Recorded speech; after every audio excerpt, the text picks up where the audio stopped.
Yo guys, welcome back to my channel. Today we're going to do an in-depth review of Supreme Skulls, and then towards the end of the video I'm going to give you my price prediction.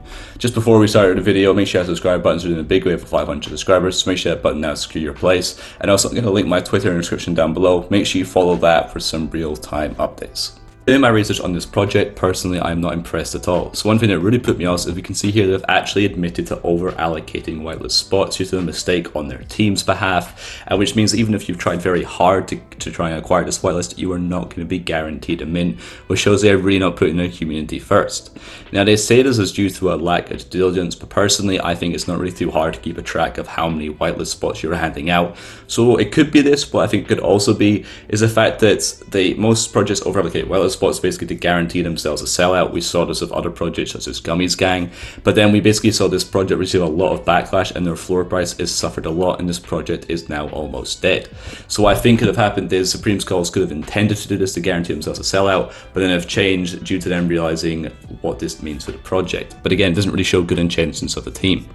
Now, if we take a look at their roadmap, one thing which I think is very important looking at is the fact that they've said here that this is our team's best vision, goals, and aspirations, but this is not a promise. Now, if I'm going to be investing my money in something I do not like to see here is the fact that we're going to intend to do these things, but we cannot guarantee any of it. What I'd much rather they did was that they under-promised and then over-delivered, because this spells much better things for the future of a project. So now just quickly going through the roadmap and why I'm not too impressed by it. So the first point here is basically the fact they're going to be minting. It's going to be cool art according to themselves.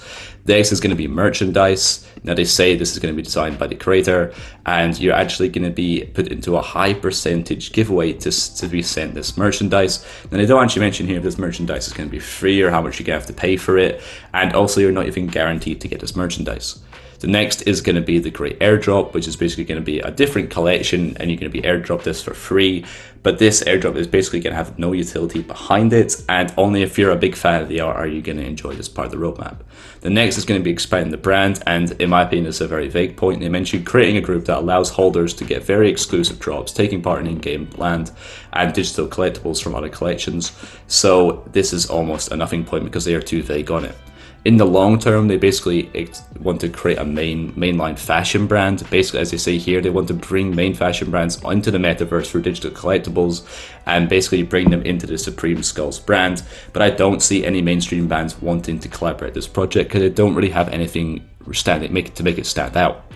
The next, which is really the vision behind the project and what they're trying to sell, is the fact they're basically going to produce a metaverse ready package, and they're basically going to create these characters which can then hopefully be implemented into the metaverse when it truly comes out. Hello, the metaverse really isn't going to be here for years and years to come, and in my opinion their art isn't really that good, so I don't see why this is that beneficial a point. The next is going to be 3D Skulls, which basically gives you full rights to your NFT.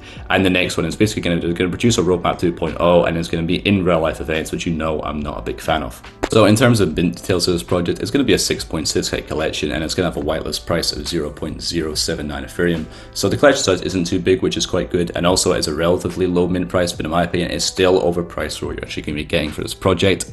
If we head over to the website, we can take a look at some of the art behind the project, and in my opinion it's nothing too special. I'm not a big fan of it. It's really just trying to take advantage of this whole walking meta we saw exist a couple of months ago when Invisible Friends was really popping off. Now, one thing I do like about this project is that the team is fully doxed, and you can see them all here, and it shows that they're really, trying to hopefully create a long-term vision behind this project, but they are quite a small team here. They can see here, this is the main lead, basically the founder, who basically does most of the art for it. They're going to have one other person who doesn't really seem to specialize in anything, but just seems to do a lot of different things in terms of like doing the Twitter, Discord, and hoping to hire people post-launch. And then we have a marketing person who's just focused on basically creating a brand. And then finally is going to be the developer. So they're only a 4-person team, and only in terms of contributing to the project, there's only actually going to be 3 of them. I do like to expand this team, but this is quite a small team for what they are trying to achieve in the future. In terms of my price prediction for this project, so I'm going to have 2 options. So the first one is a more negative one, and this project does not even sell out, which means the floor price would be below the mint price of 0.079 Ethereum, so people have no longer value because they cannot make profit from minting this project. Now that is on the more negative side, but this could still definitely happen. On the more positive one, if this project does a bit better for some reason, then I could see them being very, very slightly above the mint price, maybe around that 0.1 mark. but I do see it either hovering around that kind of mint price or going below because they do not sell out. But definitely in the long run, I'm not a big fan of this project, and I think it will only dip over time and definitely go below that mint price.